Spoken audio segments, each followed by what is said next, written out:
Pakalbėkime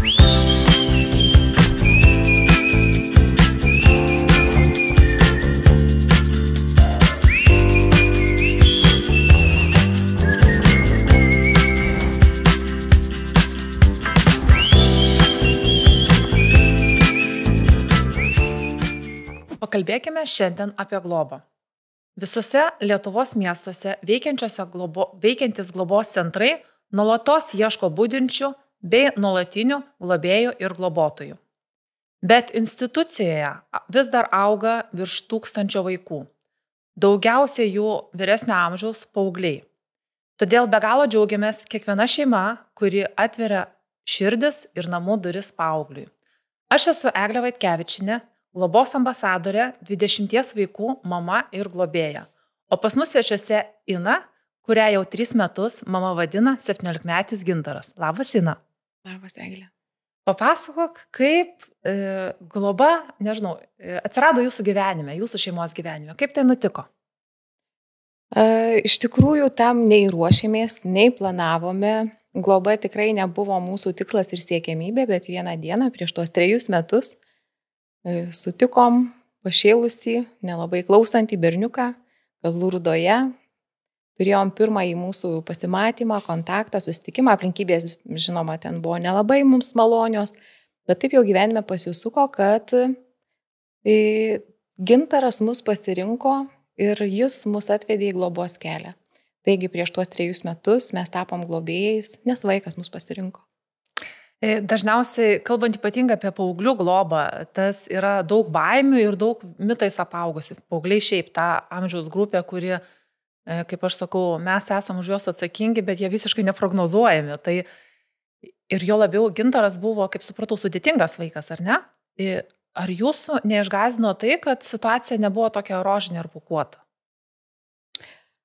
Aš gal pasakyčiau, kadangi mūsų santykis prasidėjo nuo to, kada mes sprendėme, koks tolimesnis kelias turėtų būti Gintaro.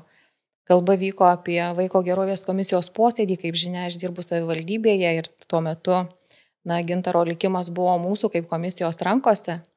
Tai, kad jis yra sudėtingo elgesio, linkęs nusikalsti, turi emocijų elgesio sutrikimo, buvo jau visam miesteliui, visam miestui žinoma ir visiems aplinkiniams kaimams. Tai buvo vietinė žvaigždė ne iš gerosios pusės, sakykim. Tai mano matyt suvokimas ir prisėmimas atsakomybės šio vaiko atžvilgių buvo apie tai, kad aš tiesiu pagalbos ranką ir nesitikiu nieko pūkuoto. Kad mes augsim kartu, nes net nežinau, ko tikėtis. Realiai net nebuvo iš ko tikėtis iš tos globos. Buvo viena aišku, kad turim kažkaip mes suaugę padėti tam vaikui ir prisimti atsakomybę, kad tas vaikas šiandien toks, koks jis tuo metu buvo prieš tuos 3 metus. Užsiminė apie santykį, tai tiesiog buvo vaikas, kuriam kaip valstybės tarnautoja tu padėjai ir kaip tas santykis užsimezgė, nes dažniausiai ypatingai tokioje situacijoje esantiems vaikams suaugę yra visi priešai, teisiantis, baudžiantis ir labai sunku jais pasitikėti.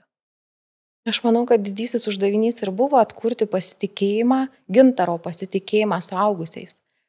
Mūsų kontaktas taip ir įvyko, iš esmės mes tą dieną turėjom posėdį ir sprendėm jo ateities klausimą. Ar jis turėtų vykti į socializacijos centrą, ar turėtų būti taikomos kitos priemonės, kaip jo elgesiui koreguoti. Ir aš pakviečiau jį asmeniškai tokiam individualiam pokalbiui pasikalbėti ir suvokti, kaip tas vaikas galvoja, kaip jis apskritai jo akimis, kaip atrodo šita situacija. Tai tas keletos minučių pokalbis mano kabinete iš tikrųjų pakeitė tiek mano, tiek jo gyvenimą.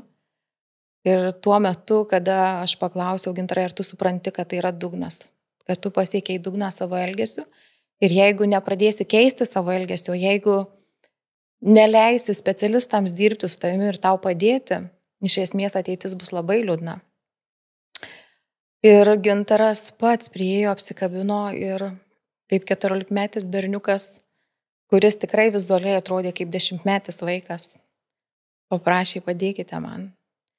Tai, matyti, esu pakankamai empatiška arba sąmoninga asmenybė, kad suprasčiau vaiko prašymą, pagalbos prašymą labai tiesiogiai. Jis labai gerai nuskanavo, prie ko gali prieiti turbūt ir paprašyti pagalbos, nes kokia istorija, kur jis augo iki to laiko, kai atsidūrė tokioje situacijoje, kad jam reikėjo spręsti ten tą gyvenimo kelią tolimesnį? Aš labai visų detalių, sakykime, gal nesu nei informuota, nei žinau, bet bendras braižas, kaip jis pateko į globos namus, tai buvo iš šeimos, kurioje buvo patiriamas smurtas.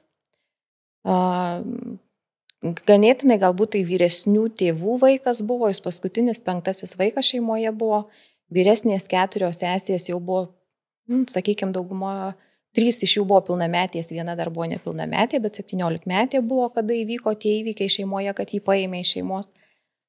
Tėtis turėjo problemų su priklausomybėmis,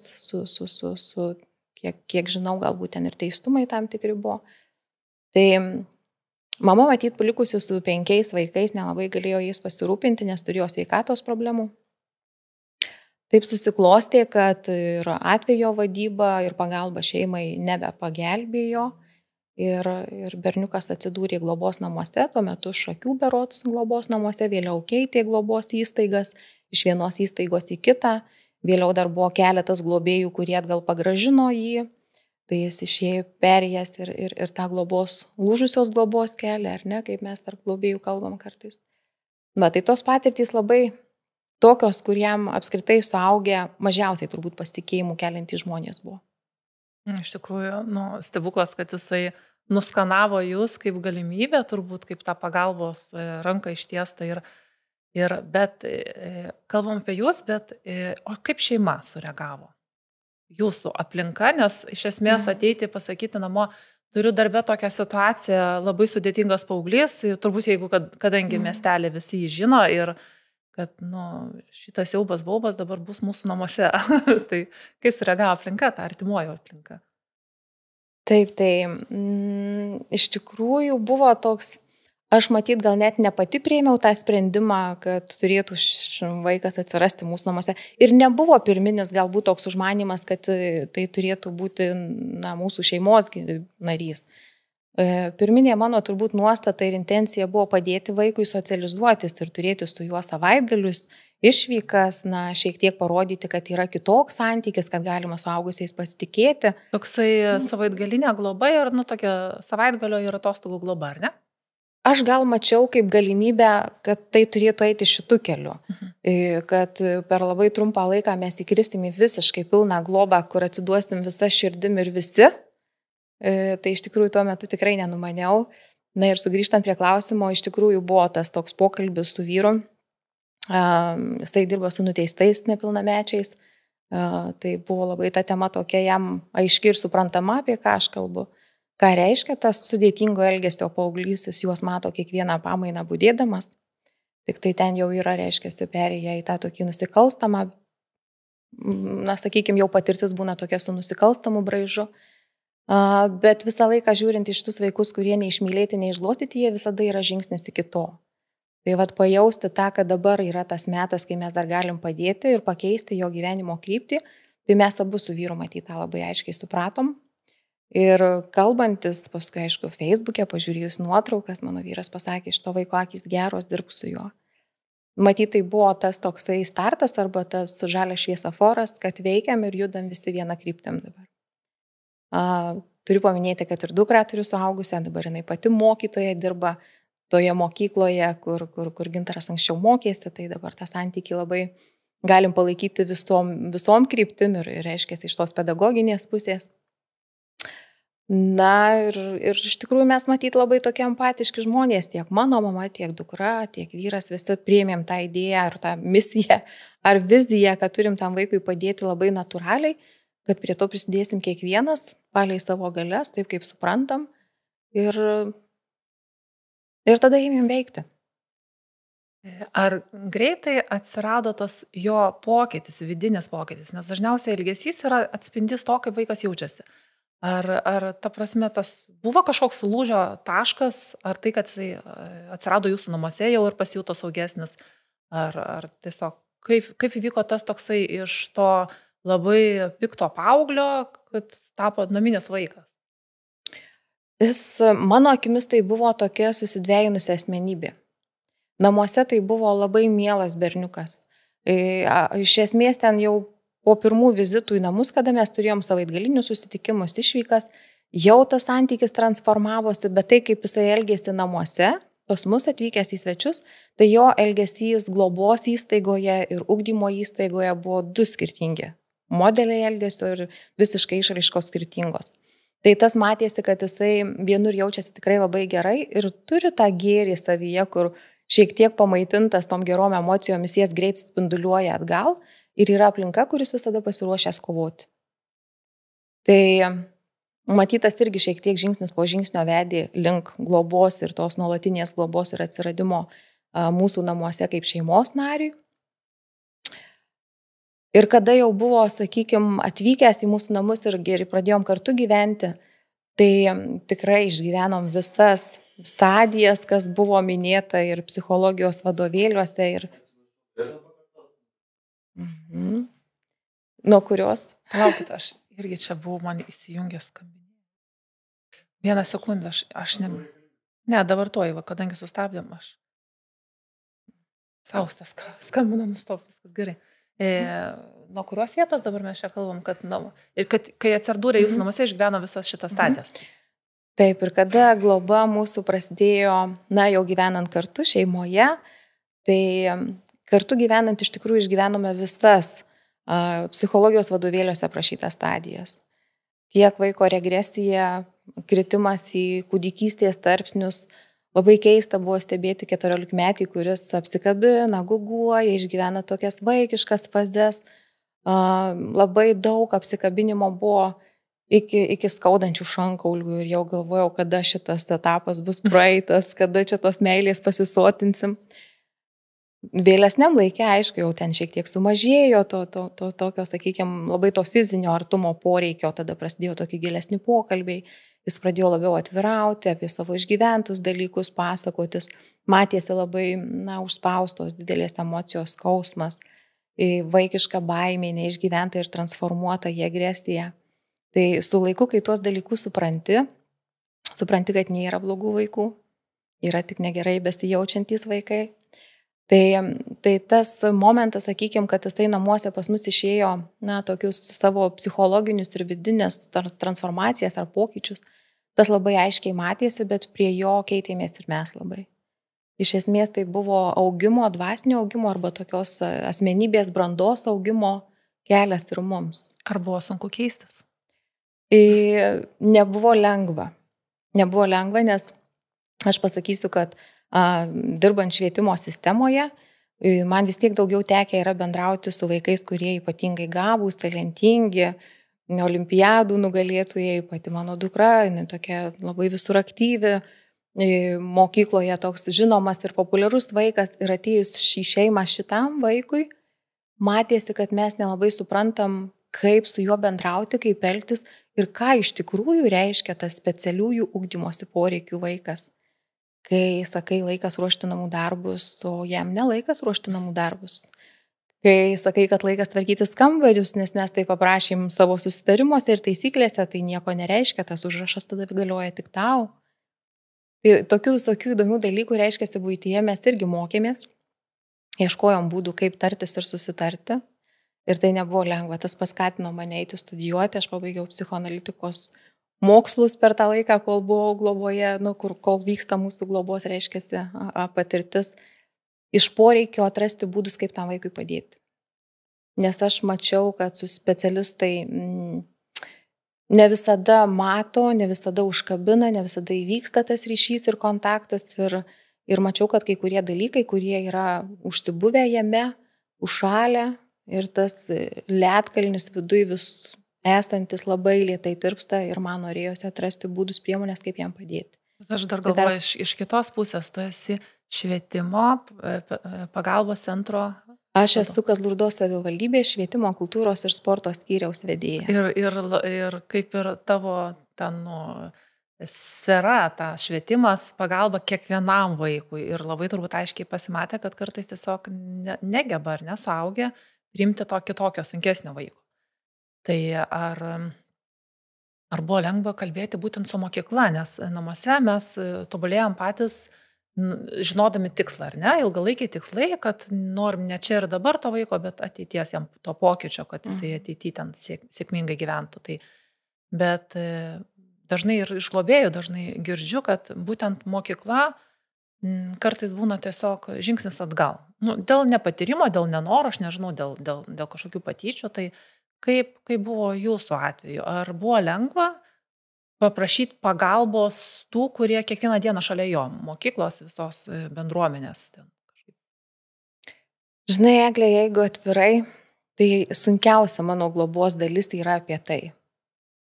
Aš visada laviruoju tarp to, kad nepradėti tarnybinio patikrinimo, kad neįsivelti į konfliktus su mokyklos bendruomenė ir atskirti savo vaidmenį, kada aš esu globėja, o kada aš esu ta, kuri kuruoja ir kontroliuoja švietimo kokybę įstaigoje. Tai čia yra didžiulis iššūkis, su kuriuo aš dirbu iki šiandien. Iš esmės, matydama, kad visada esu tokiam ant ašmenų, peilio ašmenų, sakykime, šitoje situacijoje, nes tiek Gintaras labai lengvai provokuoja ir moka manipuliuoti mokytojais ir moka išprovokuoti. Jis jaučia užnugarį dabar jau. Taip, ir jis jaučia užnugarį ir tuo irgi naudojasi. Tai žodžiu, mes suaugę turim būti šiek tiek vienu žingsniu priekį ir gudresni šitoje situacijoje. Tai aš užsiėmiau tokią poziciją, kad tai yra mūsų vaikas. Kad tai nėra mano suformuotas, nėra mano išauklėtas, nėra mano sukurtas vaikas, tai yra mūsų savivaldybės vaikas, kuriam reikalinga pagalba ir į to vaiko tiek savijautai, tiek akademiniams pasiekimams, tiek gerai savijautai mokykloje. Tai yra mūsų visų darbas ir visų atsakomybė kaip komandinio darbo rezultatas turi būti. Ir aš labai džiaugiuosi, kad mokykla tą suprato. Būna visokių situacijų, kartais būna skambučių, kur ten šiandien netinkamai elgiasi. Ir tada mano klausimas būna, kaip mes jam galim padėti. Nes tai yra mūsų visų vaikas. Tai yra mūsų vaikas, taip. Ir dabar tas momentas toksai, aš prieš pristatant sakiau, kad jisai jau 3 metus vadina mama. Dažnai būna tas vyresnis vaikas, lyg laikosi atstumo ir jam iš tikrųjų jisai žino labai gerai savo gyvenimo istoriją, jisai turi mamą, tėtį, kaip ten susiklostė jo ten likimas, santykis ir kaip ten benutiko. Tai labai noriu išgirsti tą momentą, tą pirmą kartą, nes aš vis laik tuos kartus, kai vaikas pavadina mama, tai kiekvienas tokius kaip perliukus veriu, nes tai labai stiprus toksai emocinis momentas, kaip vaikas, kuris yra nieko netikis, tai gatvėm patikėjo ir prisileido taip arti, kad vadintų mama. Tai pameni tą akimirką? Puikiai pamenu, jisai gyveno dar vaikų namuose. Iš esmės mes turėjom tikrai labai nedaug susitikimų, bet tas ryšys tarp mūsų matėsi, kad mesgasi tiesiog kosminiu greičiu. Ir kažkaip labai atsargiai, lyg tai su humoru, žinute parašė, ar saldžių sapnų, berods, taip, saldžių sapnų, mamytė. Ir paskui tą mamytę, taip lyg tai būtų užsikirtę ir koks 1000 užrašų mamytė, nesustojamai.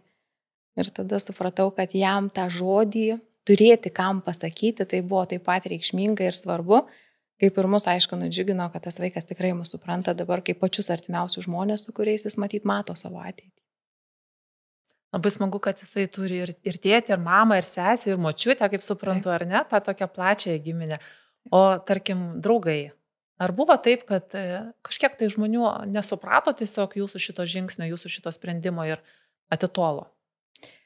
Gal taip, kad prarastume santykį su išorinė aplinka arba su žmonėms, su kuriais bendravom, sakykime, iki to momento, kada tapom globėjais. Tai ne, tikrai taip neįvyko.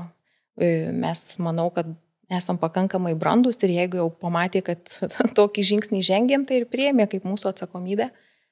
Šiaip nesam iš tų tokių, kur turim būrius draugų ir aplinkoje reiškiasi labai žmonių, su kuriais atviraujame arba, tiesiog to didelio kiekio draugų nebuvo, tai jo ir jeigu ir sumažėjo kažkas, tai labai nereikšmingai, to mes ir nepastebėjom greičiausiai.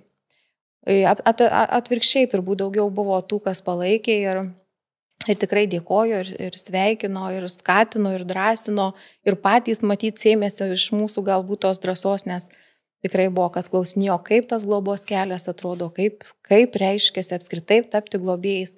Žinau, kad mūsų pavyzdžiui tikrai nemažai pasiekė, kas nuėjo į GIMK mokymus ir kaip toliau. Norėjau to klausti, nes tai užkrečiama dažnai būna. Ypatinga tas gerasis. Taip, tai tikrai atsirado žmonių, kurie matydami mūsų tą ryžtą, tokį sakyčiau, ir atkaklumą ir tą drąsą kovoti už tą vaiką, nes jisai pats irgi kovotojas. O GIMK mokymai, jeigu vaikas atsirado tiesiog netikėtai, be sprendimo globoti, tai globėjų mokymas turbūt atėjo vėliau, ar ne? Jūs baigėte jau pažinodami vaiką ir jis jau buvo jūsų namuose, ar dar kaip viskas vyko? Mes mokėmės, taip žiūrint chronologiškai, tai mūsų pažintis prasidėjo gruodžio 1, balandžio 14 buvo mūsų namuose. Tame tarpe mes mokėmės 3 mėnesius gim kursuose ir sulik pabaigtais kursais pristatė mums ir vaiką. O ar buvo kažkokių momentų tose kursuose, kur nebuvai apie tai likit šiol pagalvojus? Tiesiog, kai gyveni toli nuo tų trauminių patirčių kažkaip tai, ar buvo kažkas tai? Tikrai buvo. Labai, labai netgi buvo toks įsimintinas momentas, sakyčiau, turėjom užduotį, kur galėjom, galėjom, bet tokia užduotis buvo, galėjom ir turėjom matyti, parašyti laišką biologiniai mamai. Tai va čia turbūt ta patirtis buvo, kurią aš išsinešiau tokia, kur supratau, kaip negali nieko teisti ir kaip negali pasimatuoti kito batų ir kaip apskritai negali vertinti kito žmogaus gyvenimo, nors pirminė nuostata tikrai turiu prisipažinti ir matyti pirmi žodžiai išsprūdę, kaip gali atsisakyti savo vaiko, kaip tu gali taip. Ir tik matyti po tų mokymų atėjo suvokimas ir kai aš savo laišką dar ir šiandien turiu, aš jį parašytą ir paskaitau ir suprantu, kaip aš gerai tada supratau, kad tai yra didžiausia bausmė tam žmogui ir negali dar kartą jo nubausti. Ir negali teisti už tai, ką gyvenimas kitam sudėlioja. Tai va čia buvo ta patirtis matyti apie tą biologinę šeimą ir suvokimas, kad globojant vaiką reikia sudaryti sąlygas matyti su biologinė šeima. Tai čia buvo ta gimk mokymų matyti. Man irgi šitas momentas buvo toks virsmas iš to tokio pykčio, kaip galėjai nekovoti už savo vaiką, iki supratimo, kad tiesiog, turbūt elgėsi taip, kaip tave augino. Ir kažkaip tai turbūt, turim suprasti ir priimti ir tai geriausia vaikui. Tai ar biologinė šeima yra dabar jo gyvenime? Ar jisai bendrauja su sesėm, su tėvais? Biologinė šeima atsirado maždaug prieš 1,5 metų jo gyvenime. Mums pavyko visus surasti, užmegzti santykį. Aišku, pasimatymai, susitikimai labai epizodiški, jie tokie fragmentiški. Daugiau galbūt santykio yra su viena iš seserų. Per didžiasias metų šventės, sakykime, tikrai aplankom ir mamą. Tarp kitko, paskutinės atostogų dienas irgi buvo svečiuose pas mamą, biologinę mamą. Tai tas santykis šiek tiek yra, bet aš pasakyčiau, kad tiesiog yra taip daug praėję matyti laiko, kad ir biologiniai šeimai yra sudėtinga su juo bendrauti, nes tarsi nėra bendrų temų. Visi šiek tiek turbūt laiko atstumą, nes kažkuom jaučiasi kalti galbūt irgi dėl tos situacijos. Tai, kad, sakykime, Gintaras irgi nėra, gerai besijaučiantis kažkokią dalelę matyti savo kažkokio neišgyvento pykčio nešiojasi, tas irgi matosi susitikimuose. Nors pirmi akordai susitikus būna visada labai jausmingi. Labai smagu iš tikrųjų, kad tas turbūt pyktis biologiniai šeimai, kai jisai sumažėja, tai yra sveikimas toksai. Ir jūsų namai, aš labai daug girdžiu, kad jūsų yra gydantis namai. Tai ir nuolatos visi juose augot, ir jisai auga, ir jūs taip pat. Bet vis tiek aš galvoju, tie tokie yra patys, kas yra sunkiausia? Šiaip, galvoju, mes dažnai reikalaujam keiskis tu. Tu keiskis yra toksai lengvesnė pretenzija, negu pačiam duoti savo iššūkį pasikeisti. Tai kas tau sunkiausia, tavo vyrui sunkiausia ar dukrai sunkiausia buvo šiame visame virsme, kai šeimoje atsirado dar vienas vaikas? Man pačiai asmeniškai tai turbūt sudėtingiausia, kada grįžti, sakykime, po darbo, pavargęs, suirzęs ir pati išsibalansavusi arba kažkuom nepatenkinta. Ir tokie būna elementarūs dalykai, užgarsinta muzika namie. Ir 3 kart riktelė, ar galėtum pasitildyti, ar galėtum užsidėti ausines. Tai tie tokie vidiniai sudirginimai arba žadinant ryte į mokyklą 7 kartus, aukštyn žemyn. Taip. Nors šiandien ryte kaip tik išėjo nežadintas pats atsikėlė, nesakiau, man šiandien laisvadienis ir aš nežadinsiu tavęs. Tai iš esmės tie tokie dalykai, aš taip galvoju, pačiai viduj susiturėti ir neišsibalansuoti to dirgiklio, tai čia gal iššūkis man, Manau, visiems šiek tiek yra tas, kad, atėjo paauglys vaikinas su savo poreikiais, su savo erdve, su savo muzikos Su stiliumi. labai lengvu pajautimu, kada gali šerzinti, kada mes silpnesni, ar ne, irgi tas yra momentas. Taip, bet aš galvoju, ačiū Dievui, kad jis turi tiek išminties, kad kada pamato, kad jau veido išraiška matyti tikrai netokia, kad tikslinga dabar dar kartą pagarsinti muziką, jau visgi tikslinga patildyti muziką. Ir šiaip labai turi gerų savybių jausti, kada jau aš labai išvargusi, ar suirzusi, ar tokia jau kažkokios nuotaikos ilgesnį laiką, tokios depresyvios arba melancholiškos, jis visada padovanos gėlių. O kaip miela. Visada. Ir duoda tėčiui pastabų, kada paskutinį kartą mamai pirkai gėlės. Geras. Taip. Manuolis irgi turi gerą tokį džentelmeniškumą, tokį vidinį tokią jėgą, ar ne? Ir ką jūs dažnai veikiat kartu? Nes dabar dukra užaugusi, iš esmės gyvenot kaip ir savo. Ir dabar yra dar vienas žmogus namuose, kuriam reikia daug dėmesio. Iš tikrųjų, tie paaugliai apsimeta, kad mums čia norim sėdėti savo kambarių, sudarė duris ir su garsia muzika, bet iš tikrųjų jie taip to kokybiško laiko visą laiką trokšta iš to saugusio, kurio pasitikit. Tai ką jūs veikiat kartu? Vaikinai, aišku, turi savo veiklas, kartais prie ūkio, kartais prie sporto aikšteliai, bet mes turim tokią jau susiformavusią tradiciją, kada tėtis išvažiuoja į budėjimus ir mes liekam dviese namuose. Mes turim vakarinį arbatos gėrimo ritualą ir dabar esam labai neprastai valdę abudu neurografikos tokį dailės terapijos metodą ir mes pasipiešiam kartu, padiskutuojam.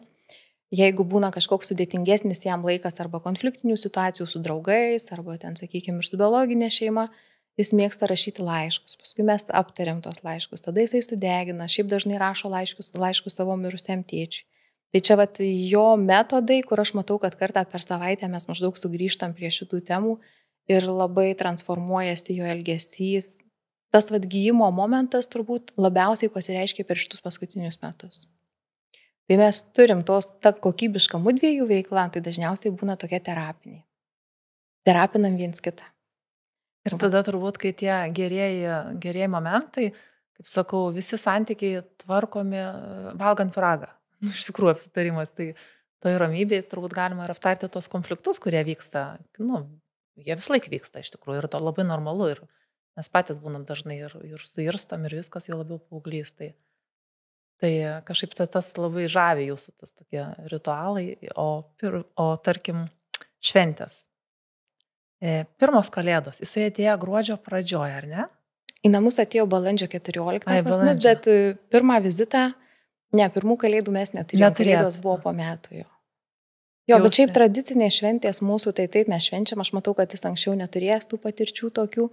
Labai smagu, kad dukra pas mus tokia renginių organizatorė ir kalėdų seneliui laišką 14, 15, 16 ir jau dabar aišku ir 17 jisai rašo su malonumu ir pakankamai nekukliai, dosniai tas sąrašas atrodo. Tai praeitų metų, man atrodo, labai kažkaip daug užfiksuota yra ir kalėdų ryto nuotraukų, nes jis netikėjo, kad tiek gali atnešti dovanų. Rašiau, ką norėjau. Ir atnešiai, ką norėjau. Ale, kalėdų senis dosnus. Tai tas nekainuoja kas.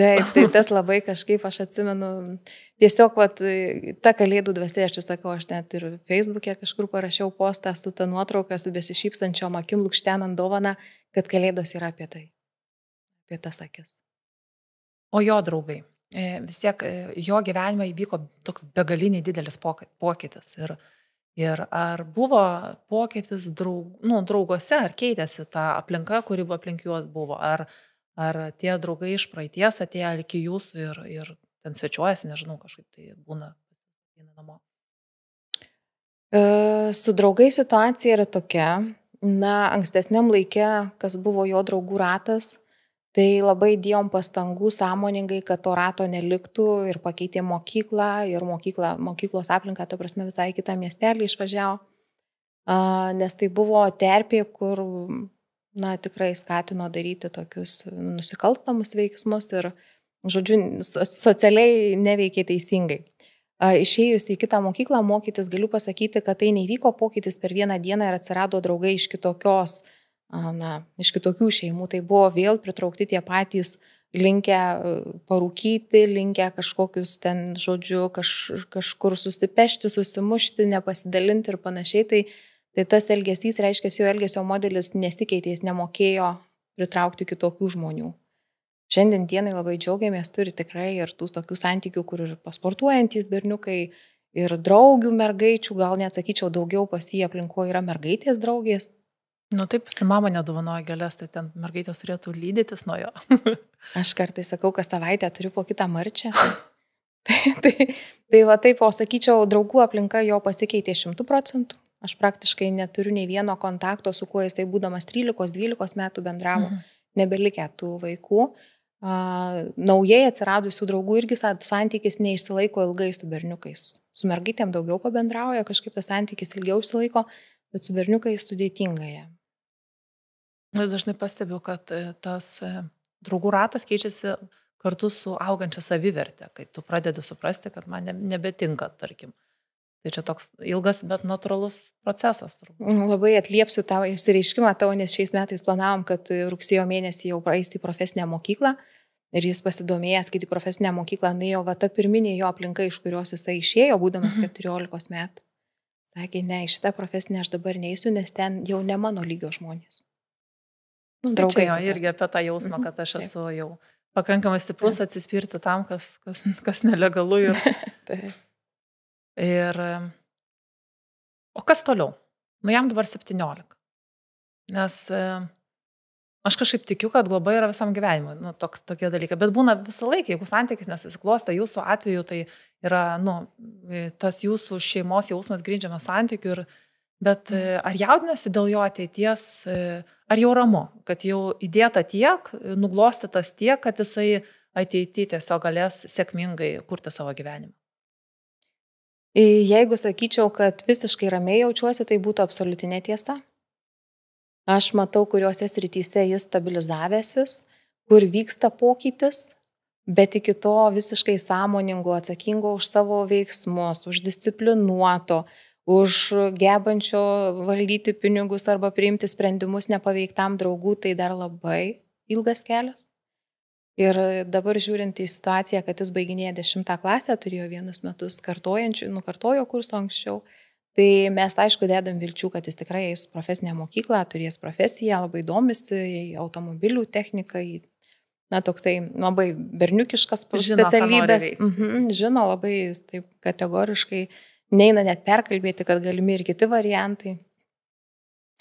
Bet žiūrint į perspektyvą, iš tikrųjų mane labiausiai neramina, kad jis vis dar labai greitai palinksta bendrauti su tais, kurie tikrai matosi, kad paveikumą daro ne ta linkme. Tai va tas toks dar sugebės kažkaip suburti tą ratą žmonių ir nepakliūti į situacijas, kada jisai pasijus pilnametis ir neatskaitingas ir galintis daryti sprendimus pats. Tai tas neramina, tikrai dar negaliu sakyti, kad jaučiamės ramiai, bet aišku, linkimės ko geriausio ir jisai žino, kad jis visada mus turės ir visada yra, kas jam pakonsultuos, patars ar pagelbės.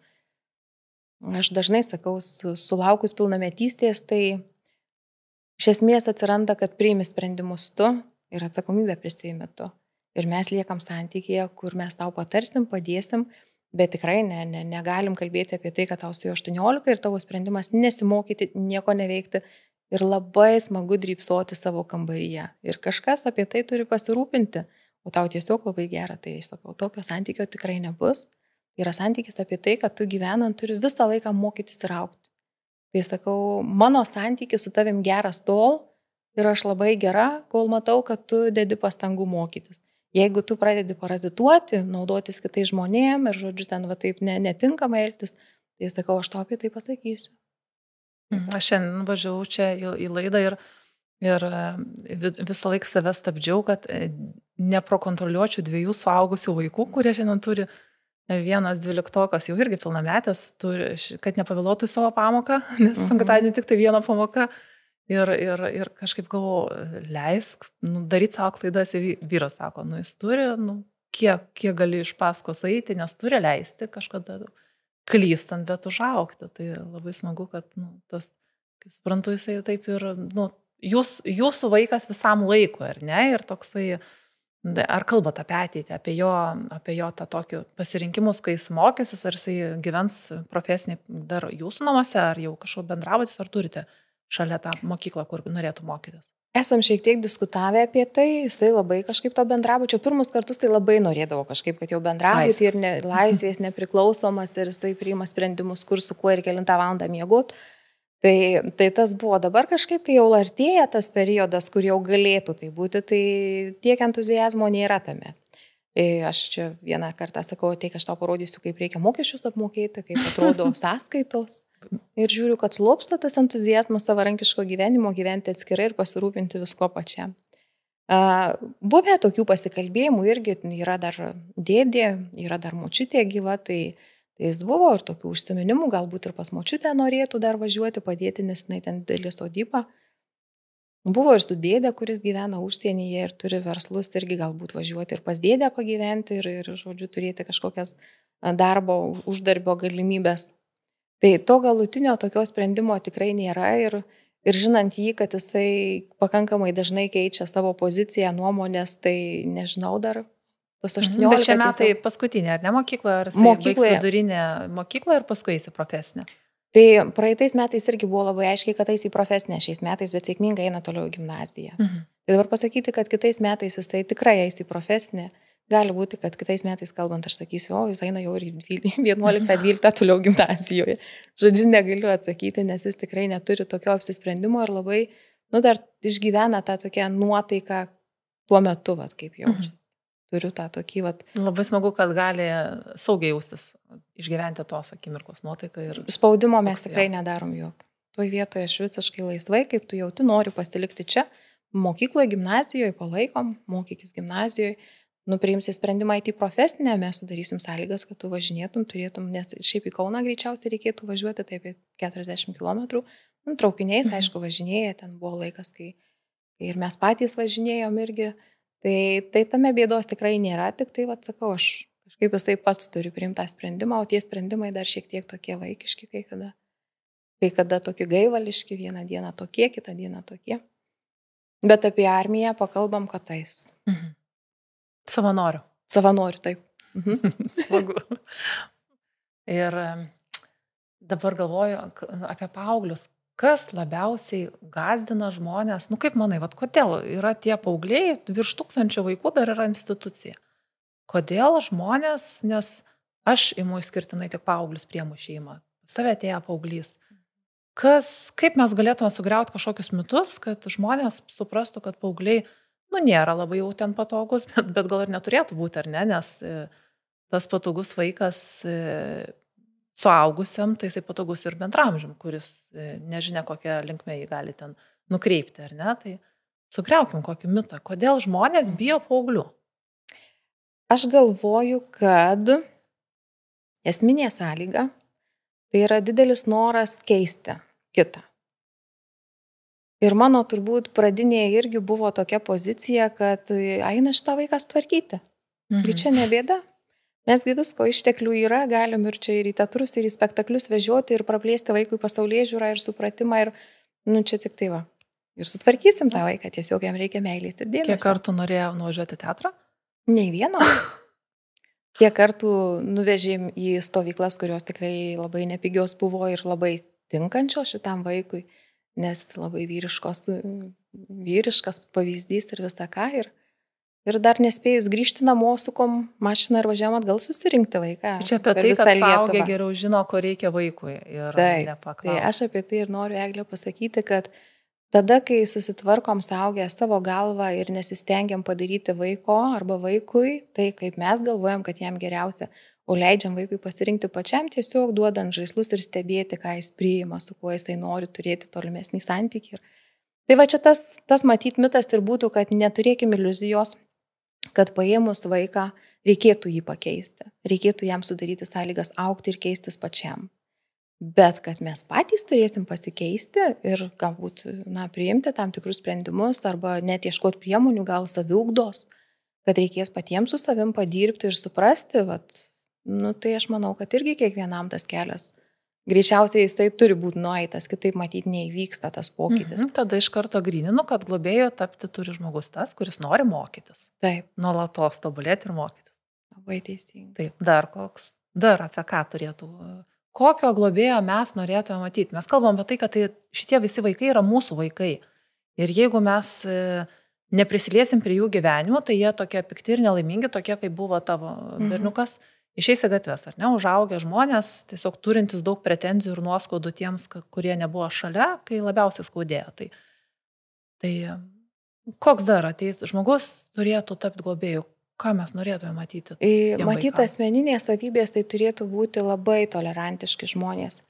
Ir aš ką matydavau savo aplinkoje, gražus, sveikai nuaugęs berniukas ir kodėl jis nesielgia taip, kaip turėtų elgtis, kaip visuomeniai, sakykime, priimta būtų, ar ne.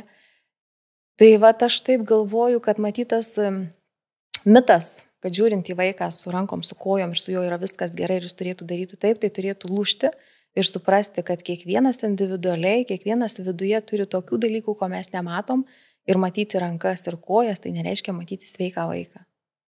Ir jeigu reikia vaikui padėti, tai ne galbūt ten, sakykime, atidaryti duris ar kažkokį kitokį fizinį veiksmą padaryti. Kartais tiesiog reikia mokėti išklausyti ir priimti tą vaiką toks, koks yra. Ir ką jisai besakytų, kokį skausmą belėtų, priimti tą skausmą ir leisti jam jį išgyventi. Būti tą minkštą sieną, į kurią jis gali išsiriekti ir įsidaužyti tam, kad išleis iš savęs tą įtampą. Taip, nes tą jisai padarys metodais, kuriais jisai moka tai padaryti. Tik paskui ateina būdai, kaip pas mus atėjo piešimas ir laiškų rašymas. Kaip jūs įradot piešimą? Aš niekada nebuvau pagalvojęs apie tą dailės terapiją kažkaip tai. Vieną rugsėjo mėnesį aš pastebėjau, kad jis labai gražiai geometrijos braižo, tiesiog iš rankos labai gerai brėžia. Ir kadangi jis visiškai nėra patyręs ugdymosi sėkmės ir pamokos tai yra kančia, vergovė ir katorga ir apskritai kankinimas, tai po geometrijos pamokų jis parėjo namo patenkintas, laimingas, nes mokytoja irgi pastebėjo, kad jis labai gerai braižo ir aš pamačiau, kad tai buvo jo mokymosi sėkmė. Ir pagyrė. Ir pagyrė, taip. Ir tai buvo tos kelios pamokos, kurios jam patiko.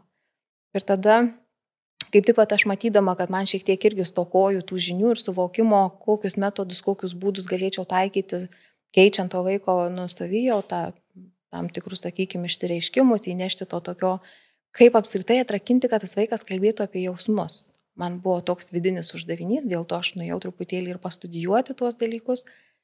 Ir mes ten tikrai turėjom daug tų tokių alternatyvių metodų, kaip galima, kokius būdus taikyti, kas yra kognityvinė elgesio terapija, kas yra meno terapija. Ir neurografika buvo vienas iš tų metodų, kuriuos mes aptarėm ir aš pažiūrėjau, kad tai yra susiję su braižymu, piešimu ir jam turėtų tikti, reikia pabandyti galbūt. Bet kaip jisai tai priėmė? Nes, aš ateini ir sakai, dabar piešim. Ne, aš atsisėdau ir piešiu. Grįžtu po darbo ir piešiu. Ir jisai mato, kad aš jau koksai mėnesis ar 2 piešiu. Ir tau tai patinka? Taip, ir aš pasakoju, kaip čia man smagu.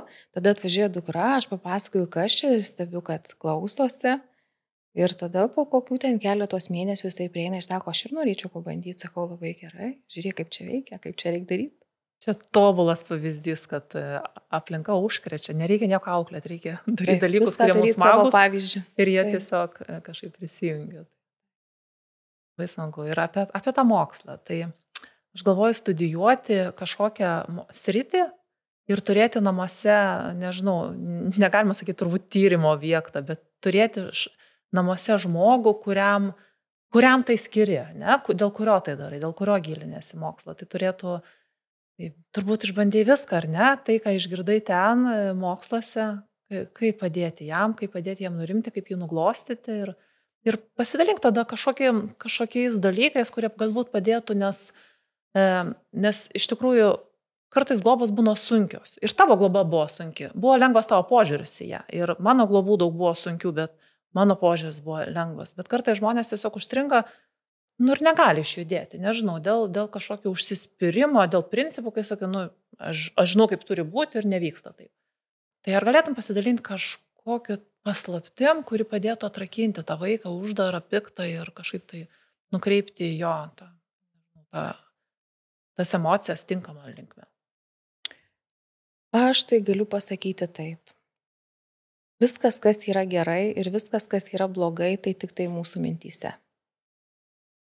Ir jeigu tas vaikas tą dieną erzina, dirgina, visai kaip trigerina ir negali išjudėti santykėje su juo, atsitrauki, eini pasivaikščioti, eini susitvarkyti savo mintis ir dar kartą pagalvoti, o kas tame vaikė yra gerai ir kas tave džiugina. Ir jeigu tave dirgina, kodėl tave tai dirgina, kas su tavimi yra negerai, kodėl tu tai reaguoji. Tai aš iš tikrųjų turiu ir tuos tokius mūsų globėjų ratus, susitinkam apkalbėti, dalinamės patirtimis ir tą aš labai dažnai pas mūsų globos centre, mes tą akcentuojam ir aš dažnai dalinuosi, ką aš pati atrandu, kokius aš per save kelius nuėjau ir tikrai miško terapija buvo ta terapija, kuri man padėjo susitvarkyti. Miško terapija tai tiesiog būti gamtoje, eiti. Taip, jo. Tiesiog eiti. Taip, aš jaučiu, kada man jau būna tokie, kai visko too much.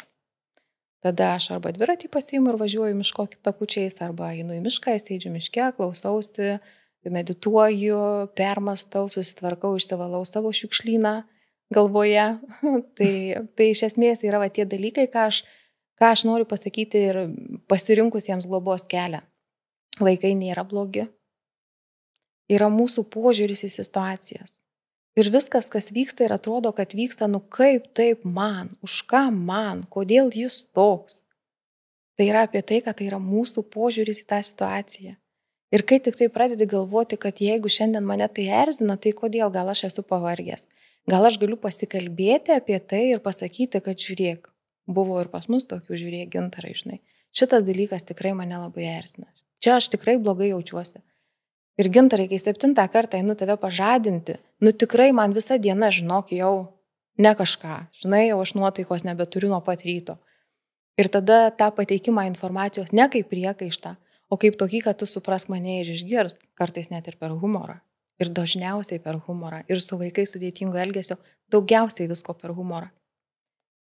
Aš turiu irgi tą tokią rytinio žadinimo kažkokią bausmę, nežinau, karmą, nes pažadini, nueini ir vėl grįžti, ir vėl miega, ir vėl pažadini, ir kažkodėl berniukai, jie kažkokie neprikeliami.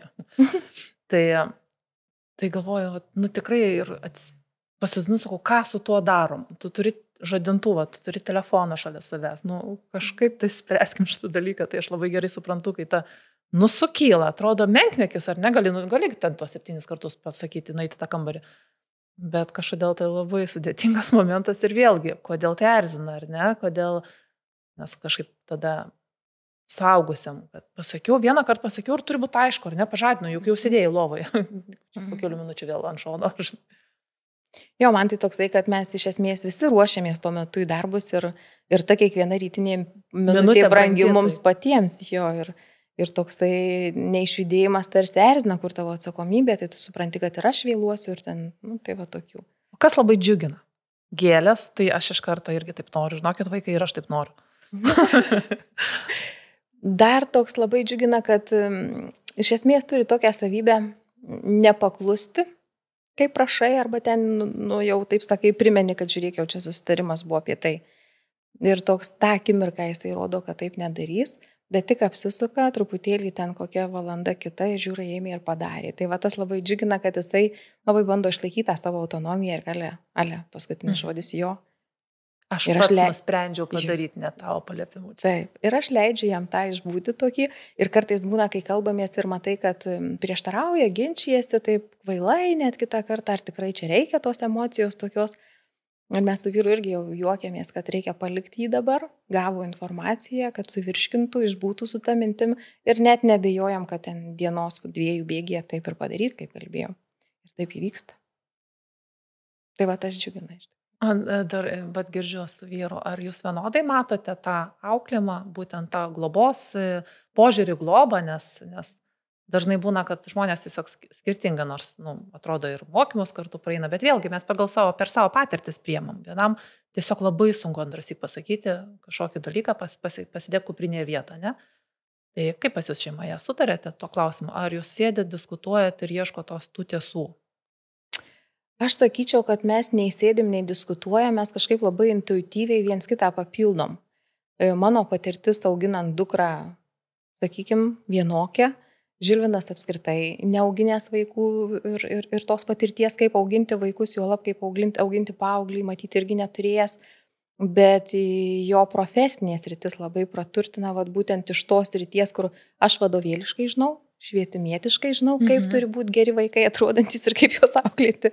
O jis iš darbo atneša tą patirtį, vat, kaip atrodo tie vaikai, kurie sudėtingi. Ką daryti, kad likite nenuėti? Taip, jo, tai mes tada labai toks puikus duetas gaunamės, to tokio vadovėlinio metodinio žmogaus ir to praktinio, kur šitas, vat, arba jeigu veiks, tai netaip gali suveikti. Tai vat, aš taip manau, kad mes šitoje vietoje esame puikiai komanda visiškai intuityviai per savo patirtis, greičiausiai gal net daugiau per profesinės patirtis. Bet būna kitą kartą pasitarėm irgi, jeigu matom, kad jau kažkokia temperatūra kyla, kažkokios įtampos formuojasi, tai sėdam, pasišnekam, kam čia kas netinka. Ledovonė. Jo, patirpinti ledus, tai va tokių būna. Dabar paprovokuosiu. O jeigu dar kažkoks vaikas, taip, ištiktų vaikas, nežinau net kaip pasakyti, nes jūs nesirinkote, jūs neieškojot, nesvarstė to globos galimybės, bet tiesiog taip atsitiko, kad šitas vaikas jūs pasirinko. Jeigu dar kažkoks vaikas jūs pasirinktų, jo labiau, kad jūs kalbate apie tai, jūs mieste žinomi žmonės, jūsų tą tokią sėkmingą istoriją, aš manau, kad tai yra sėkminga istorija, kad vaikas nurimo ir pritapo visuomenėje ir jisai auga toliau ir nuolatos auga. Nežinau, negaliu sakyti žodžio nebijai, bet kas būtų, jeigu būtų? Tai ir būtų, jeigu būtų. Dabar nesakot, kad viskas tikrai ne ir... Mes nes aš tai nenoriu paleisti. Nesakėm kažkada taip, kad tikrai taip. Tiesiog taip buvo. Aš kaip globos ambasadorė, taip jūs perlas, jūs globos sistemos perlas ir labai norisi, kad tiesiog atrodo tiek mažai vaikų. 1000, ne šiek tiek virš 1000. Aš mintise net padalinau rajonais, tai žinokit, po 21 rajonui, tai galėtum išsidalinti kažkaip ar ne. Ir neliktų institucijose ne vieno vaiko. Tai. Įdomiai čia iš tikrųjų. Taip, tai aš kaip ir netmeščiau to varianto taip gyvenime, jeigu susiklostytų.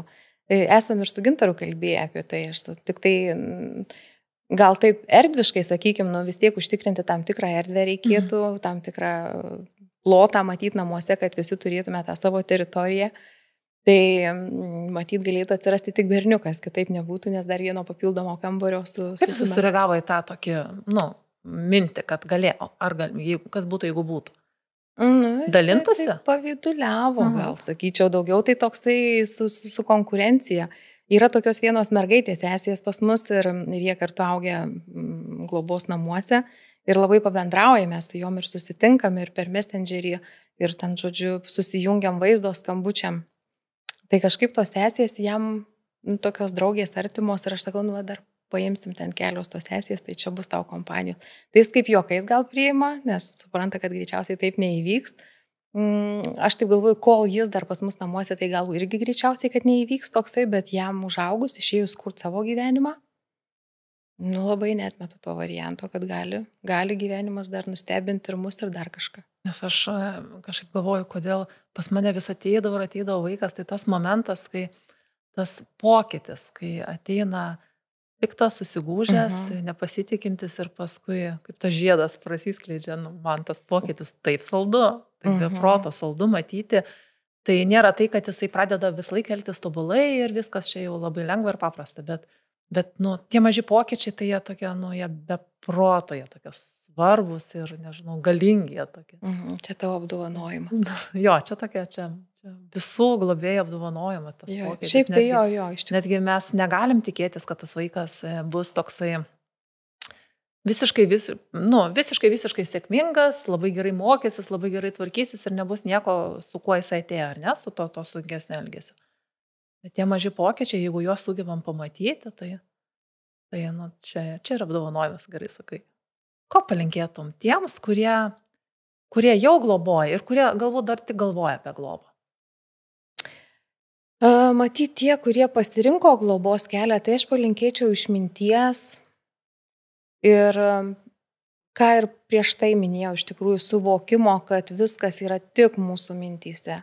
Ir nuo to, kaip mes į situaciją žiūrim, tai priklausys ir mūsų savijauta, ir emocija, ir elgesys, ir veiksmas atliktas ir panašiai.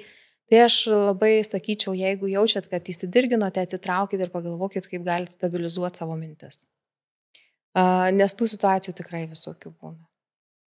Tie, kas renkasi globos kelią, dar dabar tik tai masto, tai aš labai palinkėčiau iš tikrųjų to ryžto ir atkaklumo nesustot pusiaukelėj. Tuo metu, kai susidursit su pirmais sunkumais, suprasti, kad tai yra jūsų asmeninio augimo ženklas.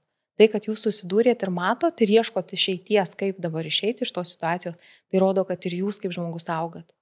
Tai aš iš tikrųjų visiems linkiu mokytis tiek iš savęs, tiek turint galimybės paimti žinias iš išorės, dalyvauti mokymuose, tikrai labai rekomenduoju GIMP mokymus, jie mums irgi atvėrė kai kurį suvokimą, aš juokauju, kartais kai kurios čakros atsivėrė suvokus, kaip tai vyksta.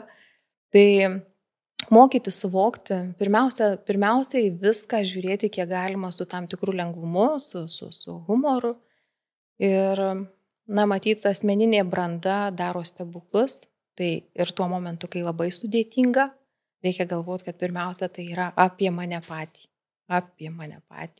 Ir pagalbos, kaip ir sako, deguonies kaukia pirmiausia suaugusiam. Tai va čia aš palinkėčiau, kad bet kas, ar globojantys, ar besirenkantys kelią, kada jaučiatės, kad situacija yra sudėtinga jums, tai atsitraukimas ir pasirūpinimas savim. Pirmas žingsnis. O vaikai, jie matydami, kaip jūs gerai jaučiatės, jie tokias transformacijas padaro, kad net negali tikėtis ir negali numanyti ir planuoti, kad taip įvyks.